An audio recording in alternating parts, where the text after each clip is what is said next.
Hey there, my name is Matt DeWalder. I'm the community manager at Red 5 Studios. I'm joined here today by... I'm James McCauley, the executive producer on the project. I'm Mark Kern, I'm the CEO. And I'm Scott Youngblood, lead designer. So we're going to show you a little bit of Firefall today, and people that are playing in this demo are actually Scott and James. James is the assault battle frame that's here in the back. What's up, what's happening? And Scott was the medic that just gave him a wave. He's going to try to keep James healed. Hi. So, Firefall is a game that we really felt the world was ready for. This is a game I've wanted to make for a very, very long time. Yeah, me too. I really wanted to take the action-oriented, combat and really meld it with a couple of the elements from MMOs and other genres. Yeah, so first and foremost, we're a team-based action shooter, and we wanted to make sure that we had a kick-ass shooter before we added anything else to it. So what we're showing you off at PAX and what we're showing off in this demo right now is just a small example of the cooperative open-world campaign that we've created.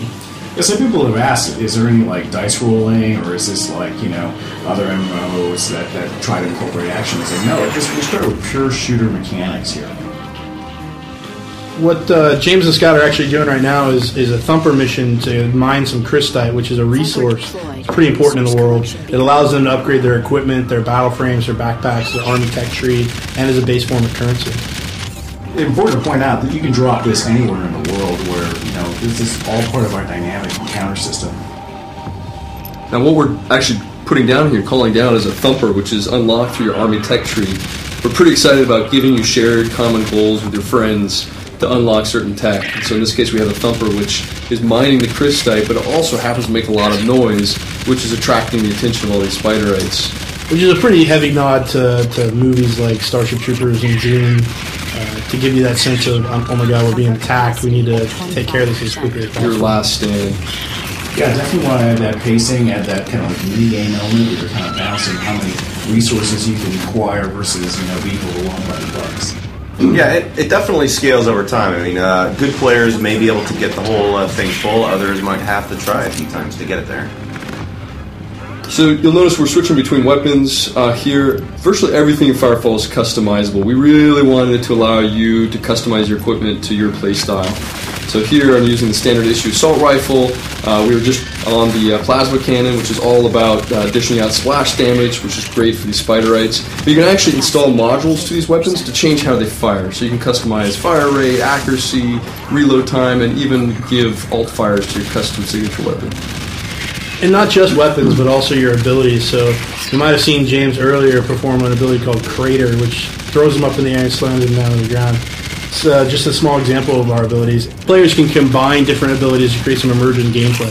Yeah, I'm really wondering what players come up with between, the different abilities and how they combo with each other and how they combine with the gunplay. All of our abilities are physics-based and skill-based, so you have to know when to here he goes again. Look at this. Oh, Bam! nice shot there, And James man. leveled Nice up there, shot. which was pretty awesome.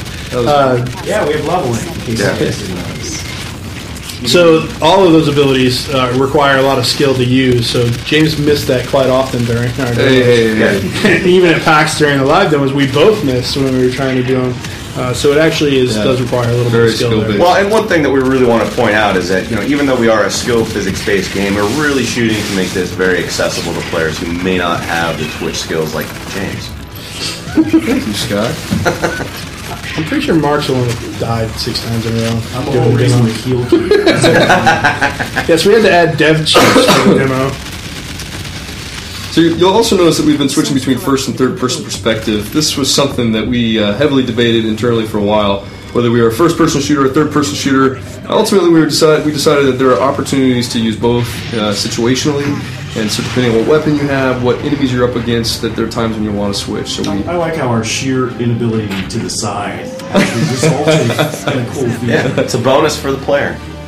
So once you've collected all these resources, you can upgrade not just your weapons, not your battle frame, not just your backpack, but you'll also be able to get a really slamming mustache. But you gotta earn it, man. You gotta unlock that. That's a heavy duty unlock. That's like killing the boss creatures right there. So James just picked up a backpack, and he's going to hop on this dropship to fly to a nearby city in order to equip that. Now, when we're flying over, we really wanted to show off that we have an open world that is actually lush and dynamic and has various things going on. Now, a lot of people thought that the guys below us, traveling with us and fighting on the Thumper were bots, but they're actually very offended because they had practiced so Steven much. and Brian, and they practice a lot, and they just want you guys to know that they're human beings. Yeah, this is a large-scale game. You'll be sharing the space with hundreds of players. And for PAX, I really tried to convince Matt to let me put 2 more computers in the closet at the booth, but he said no to that one. It was a tiny closet. Yeah, I guess at the end of the day, it They was, would not have fit. It was pretty That's tiny. just sad.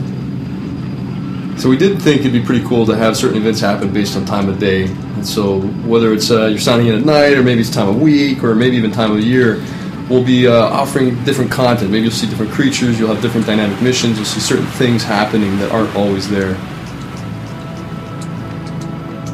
You can see down below lots of activity, lots of action, people on missions, NPCs going about their business, creatures going up to that town. The whole world is a persistent world. Things are continuing to happen even when you're not online.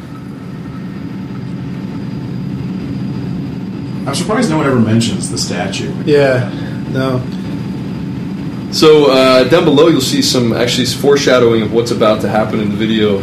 Looks like we have some Chosen. That's a big word, foreshadowing. The Chosen are actually a very evil race. There's some bad guys, and they've emerged from the melding, and we don't really fully know what they're after, other than they're trying to kill us off. For those of you that don't know, the melding is an energy storm that's engulfed the majority of the planet at this point, and everything you've seen here is in the eye of the melding storm, a place called New Eden. And so the Chosen definitely have emerged from there. We don't know where they come from, but they are definitely the evil race. Here we are in Dredge. This city was founded on top of the last known crystite deposit outside of the melding. It's a very important place for the core to protect, so it's also going to allow us to upgrade our equipment.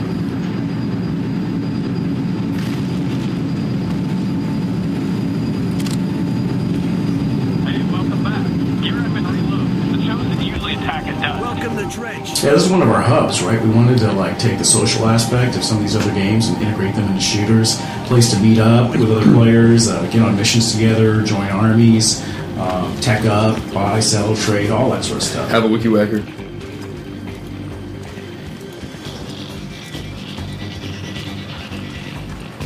We wanted to have kind of a sense of the wild, wild west here, the kind of the gold rush, as people are rushing to Dredge to find crystite.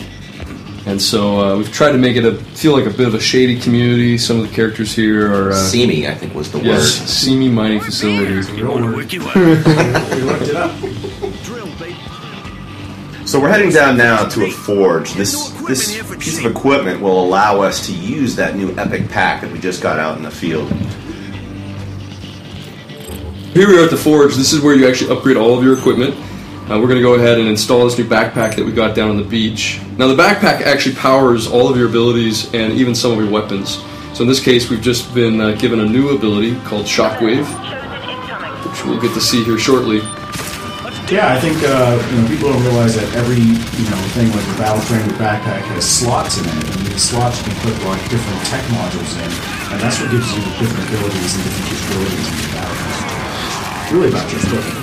It should be noted real quick that this attack that's happening, the Chosen are attacking Dredge. This is all a dynamic event. It's one of our world events. So when you go to Dredge, it's not always under attack. This may or may not happen depending on when you're here or what else is happening in the world. So we really wanted to make sure that the world felt like it was alive and that things were changing, and whenever you logged in, you had a different experience. And so this is just a small example of that.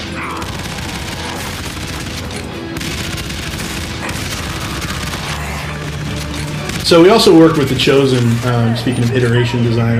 Originally the Chosen were a lot smaller than they are here. And we felt that they didn't feel very imposing when you were attacking. So it's really important to increase their size, make them more visible, make them feel more threatening. Enough about the Chosen. What's that guy up there, man? So that's an example of our melding titan, or a melding titan, that's attacking Dredge. It's a pretty powerful creature. It's going to take a lot more than just handguns to defeat it. So James is headed over to a nearby turret in order to try to attack the creature and get rid of it before it destroys Dredge. So it's important to note that if you don't defend a town, it's going to be completely taken over by the Chosen. But that in turn is going to create new dynamic missions to retake the town. Yeah, it doesn't just respawn after a while. You'll actually have to fight as a team, join up with other players, and actually take it back. But you really do care about these towns. All of them have things that are unique to them, so your access to them is something that you should care about.